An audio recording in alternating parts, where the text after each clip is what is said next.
Du är på jobbet och är helt fokuserad på dina arbetsuppgifter när din chef plötsligt stormar in i rummet och säger "Släpp allt du håller på med och gå och koka kaffe." Du säger åt chefen att koka sitt eget kaffe. Chefen säger då att det skulle kunna räknas som arbetsvägran och att arbetsledningsrätten fortfarande gäller, så det är bara att gå och koka kaffe. Vad är arbetsvägran och arbetsledningsrätt? Måste man koka kaffe åt chefen? Häng med så snackar vi lite om lagar och regler på jobbet.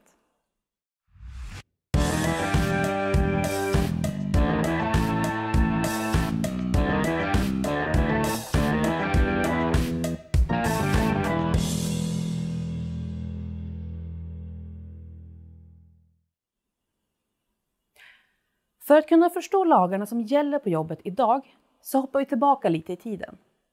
I början av 1900-talet så bråkade fack och företag väldigt mycket.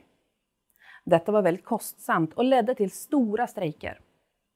Till slut erkände företagen att facken fick rätten att organisera arbetare och att man skulle förhandla om kollektivavtal. Facken erkände att företagen har rättighet att leda och fördela arbetet och att fritt anställa och avskeda. Leda och fördela arbetet betyder att chefen får bestämma och dela ut arbetsuppgifter. Domstolar har också under tidens gång kommit fram till att rätten att leda och fördela arbetet är en viktig rättighet för företagen. Så på jobbet har vi ingen demokrati, där är det företaget som bestämmer. Men det finns undantag och det är det vi ska gå igenom nu.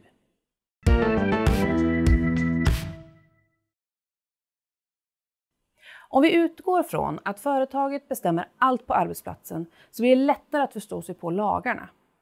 Vi kommer därför gå igenom lagstiftning från senare delen av 1900-talet som tar avstamp just detta. Vi börjar med arbetsmiljölagen. Förut var det väldigt vanligt med dödsfall och olyckor på arbetsplatserna. Arbetare jobbade långt ner i gruvor där det eldades för att bryta sten och där taket ofta rasade in. Och i fabrikerna kunde anställda stå 12 timmar vid en stor och livsfarlig maskin utan några kontroller eller säkerhetsåtgärder. Därför har det stiftats lagar som ser till att människor kommer hem med liv och kroppar i behåll efter en arbetsdag. Man kan säga att huvuddragen i dagens arbetsmiljölag handlar om att det är arbetsgivarens skyldighet att vi som jobbar har rätt till en bra arbetsmiljö, där risken för skada och dödsfall är så pass låg som det är möjligt att få. Här är några delar från arbetsmiljölagen. Arbetsmiljön ska vara tillfredsställande med hänsyn till arbetets natur och den sociala och tekniska utvecklingen i samhället. Arbetsförhållningarna ska anpassas till människors olika förutsättningar i fysiskt och psykiskt avseende. Teknik, arbetsorganisation och arbetsinnehåll ska utformas så att arbetstagaren inte utsätts för fysiska eller psykiska belastningar som kan medföra ohälsa eller olycksfall. Ganska tydligt, eller hur? Det finns också delar kring att vi ska ha skyddsombud på arbetsplatsen som hjälper företaget att få till en bra arbetsmiljö. Sen finns en myndighet som heter Arbetsmiljöverket. De övervakar företag och deras arbetsmiljöarbete. Så, se till att ta reda på vem som är skyddsombud på din arbetsplats.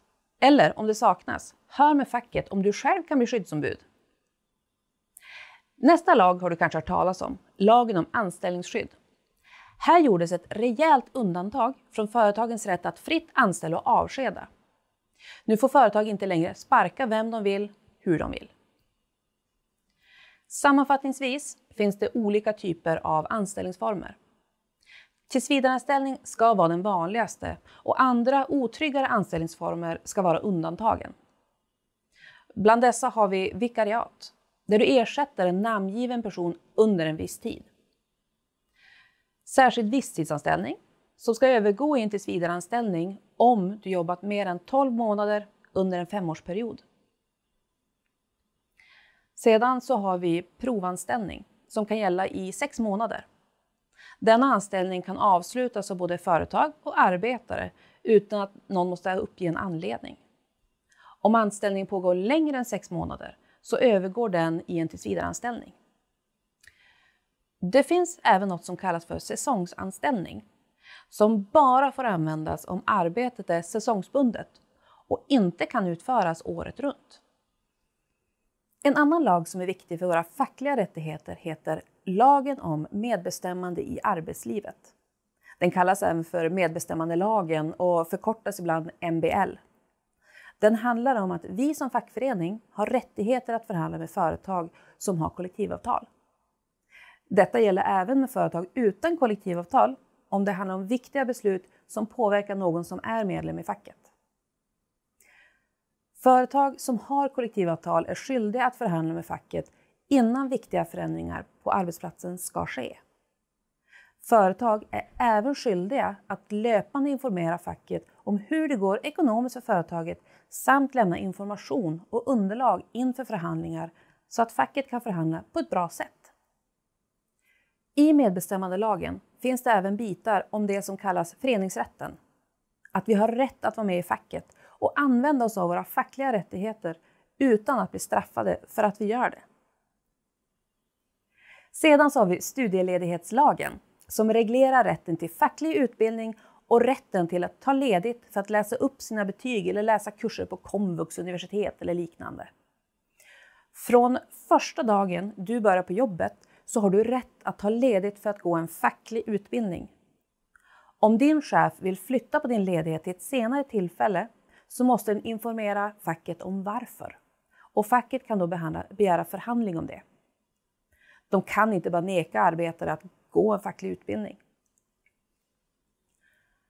För att kunna ta ledigt för utbildning som inte är facklig så gäller andra regler. Då måste man ha arbetat de senaste 6 månaderna eller sammanlagt 12 månader under de senaste 2 åren. Arbetsgivare får också skjuta upp en sådan ledighet med upp till 6 månader. Men är du ute i god tid innan, alltså över 6 månader i förväg och begär ledigheten skriftligt, så har du i princip rätt att vara ledig för att studera och behålla din anställning. Du kan avbryta din studieledighet och återgå i arbete. Har du studerat kortare än ett år så har företagen rätt att få lite tid på sig att förbereda din återgång i upp till 2 veckor. Har du varit studieledig längre än ett år så har företagen rätt att skjuta upp din återgång i upp till 1 månad. Du kan också ta studieledigt på deltid så att du jobbar och studerar samtidigt. Mitt tips är att prata med facket innan du begär studieledigt för övriga studier. Och såklart tar du kontakt med facket om din chef säger att du inte har rätt att gå en facklig utbildning. Eller om du hör att en kollega inte får gå en facklig utbildning. Så för att svara på frågan i början. Måste man koka kaffe åt chefen? Ja, tyvärr är det nog så att du är skyldig att lyda din chef och koka kaffe. Så länge det sker på ett säkert sätt, följer kollektivavtalet och har vad man kan kalla närhet till företaget. Du är alltså inte skyldig att åka land och rike runt och utföra arbetsuppgifter som du vanligtvis inte jobbar med. Men just i och kring företaget så har de det som kallas för arbetsledningsrätten. Vissa tjänstepersoner har mer skydd kring arbetsuppgifter, men inte för de flesta som jobbar inom de flesta LO-yrkena.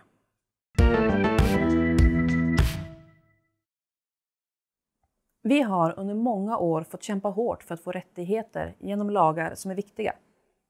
Anställningsskydd, arbetsmiljö, rätt till ledighet för studier, rätt till förhandling och information och rätten att organisera oss i fackföreningar. Det finns fler lagar som vi inte har gått igenom som du kan kolla närmare på. Arbetstidslagen, semesterlagen, diskrimineringslagen, föräldraledighetslagen, lagen om sjuklön, lag om kvittningsrätt.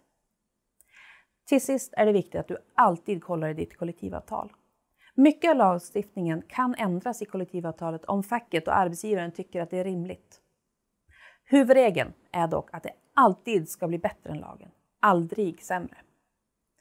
Din chef kan alltså inte förhandla med dig om att göra avsteg som är sämre än lagen.